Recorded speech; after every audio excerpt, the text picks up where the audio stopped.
ఇటుకలు పెట్టారు. ఇలా వచ్చారు కూర్చోండి కనిపిస్తారు.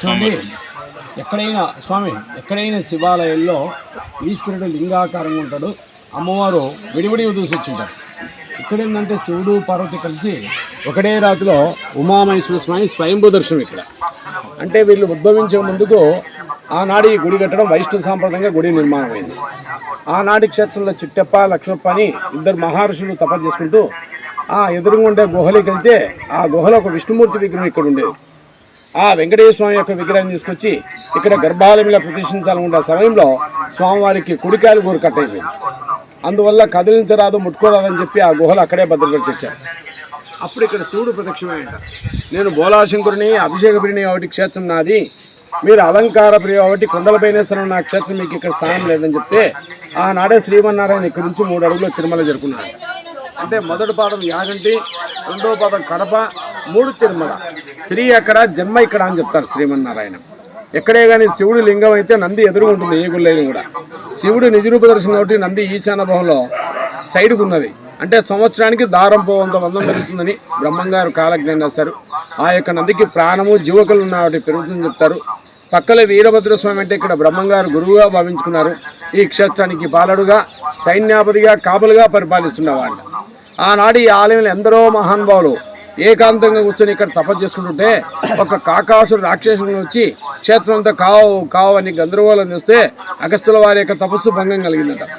అప్పుడు అగస్త్యుల వారి శాపం ఇచ్చారట, మా యొక్క క్షేత్రం పైన కొన్ని వేల రకాల పక్షులు రావచ్చు కానీ ఒక్క శనేశ్వరు లాంటి వాహనం కాకి రావడదని శాపం ఇచ్చినట. ఆనాటి నుంచి ఈనాడు వరకు ఈ ఆలయ పరిధిలో నవగ్రహ పీఠం కానీ కాకి కానీ ఈ ఆలయంలో రాదు. అందుకు శని సంకల్పమైన ఆలయంలో భగవంతుని సల్లో అభిషేకం చేసినా అక్కడ కొండపైన ఆకాశదీపం వెలిగించినా ఏళ్ల తరబడి ఉన్న ఏ శని దోష ప్రభావం కూడా తొలగిపోతుందని భక్తులు నమ్మకంతో నెట్లు లేకుండా ఆ దీపం వెలిగడం జరుగుతుంది. ఈ టెంపుల్కి వెనక బాగాన ఇక్కడ కోనేట్లో నీళ్ళు వస్తున్నాయి. ఈ నీళ్ళు ఎక్కడి నుంచి వస్తున్నాయంటే ఈ యొక్క కొండపైన ఇంతకన్నా పురాతన నాటి దేవాలయం ముచ్చట్లా నింది. అప్పుడు శివుడు పార్వతి అక్కడికి వెళ్ళి ఆ గంగలో స్నానమాచరించి ఆ గంగలో కుంకుమ పసుపు వేసి ఇక్కడ వచ్చి 3 రోజులకు వచ్చి వెళ్ళిందంట. దాదాపు ఈనాటి టెంపుల్ కూడా 800 సంవత్సరాల పైమాట. కరెంటు లేని లేకపోని ఎప్పటికీ నీళ్లు పోతూనే ఉంటాయని 16 ఎకరాల ల్యాండ్ దాటిపోకూడదని నీళ్లు శాపం ఇచ్చారట. ఇప్పుడు కూడా ఆ 16 ఎకరాల ల్యాండ్కి మాత్రమే పోతాయి, అంతలో అదృశ్యమైపోతాయి. ఆలయంలో ఇక్కడ ఎక్కడ బోరేసినా నీళ్లు పడవు. ఈ కొండకు బ్రహ్మ విష్ణు మహేశ్వర ఈ కొండకు మూడు గుహలు ఉన్నాయి. మునీషులు తపదేసిన స్థలాలు. ఒకటి ఫస్ట్ గుహ అగస్త్యుల వారు తపదేసిన గుహ ముక్కంటేశ్వర స్వామి అంటారు. ఎక్కలేని భక్తుడు ఎక్కి శివలింగాన్ని కూర్చొని మోకాలపైన కూర్చొని శివునికి తల ఆగించి నమస్కారం చేసుకుని వస్తారు. అలాగే రెండో గుహలో ఉన్న వెంకటేశ్వర స్వామి వారికి కుడికాయలు గోరు ఉందా లేదా మీరు చేపట్టుకుని దర్శనం చేసుకోవచ్చు. మూడో గుహలో బ్రహ్మంగారు పోతూ అచ్చమాంబ గారు ఉపదేశిస్తూ అదే గుహలపై కడప జిల్లాలో బ్రహ్మయ్య గారి మఠంలో జీవసుందరమేనంట. అప్పట్లో మునీశ్వరులు ఆ గుహలలో పోయి తీర్థయాత్రలు చేసేవాళ్ళంట. అంటే పెద్ద సొరంగం అని చెప్తారు. కలియాందోళన బ్రహ్మంగారు ఓ మాట ఉన్నంట లాస్ట్కు తిరుమల కొండపైన 3 రోజులు గురుమతిపై గర్భాలయంలో పూజలు అయిపోయిన ఉన్నాడు. 3 రోజులు గుడి గర్భాలయంలో పూజలు అయిపోతాయి అన్నారు లాస్ట్కు. ఆనాడు దర్శనం బంద్ అయిన పద్మావతం ఈ క్షేత్రానికి వస్తే ఆనాడే గుహల స్వామివారికి కళ్యాణ వైభవం జరుగుతుందంట.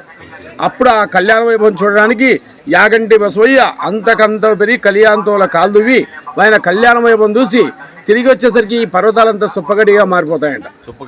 ఆ నందీశ్వరుడు కొండలంతా మేసి కోనేరులో ఉండే నీళ్లు దాగి ఆ గుట్టెక్కి గుట్టపైన ఉన్న దీపాన్ని నమస్కారం చేసుకుని అంబోని 3 మాటలు కేకలు పెడతాయంట. అప్పుడు ఈయన అరుపులు దేశ విదేశాలకు వినపడతాయంట. అప్పుడు మొత్తం ప్రళయానికి అంతం అయిపోతుంది అని చెప్పినాడు. ఈనాడు మనం యాగంటేలు పిలిచినాం. మొదటి పేరు నేగంటేలు పిలిచేవాళ్ళ. నేగంటి నేను కంటి తిని నేను చూశాను. నే కన్న పదమే వాడుక బస్సులో యాగంటేలు పిలుస్తారు. ఎక్కడే నల్లమల్ల పర్వతాల పిలుస్తుంది ఆలయం ఉందో చూడండి, ఎర్రమల్ల పర్వతాల పిలుస్తుంది. ఇదంతా ఈ యొక్క టెంపుల్ కట్టించిన దాత ఎవరంటే హరిహర రాయలు బుక్కరాయలు శ్రీకృష్ణదేవ పరిపాలనలో ఈ యొక్క ఆలయ నిర్మాణం. ఆలయ అర్చకుడు టి చంద్రశేఖర్ శర్మ. అది హరిహర రాయలు బుక్కరాయలు శ్రీకృష్ణదేవరాయలు.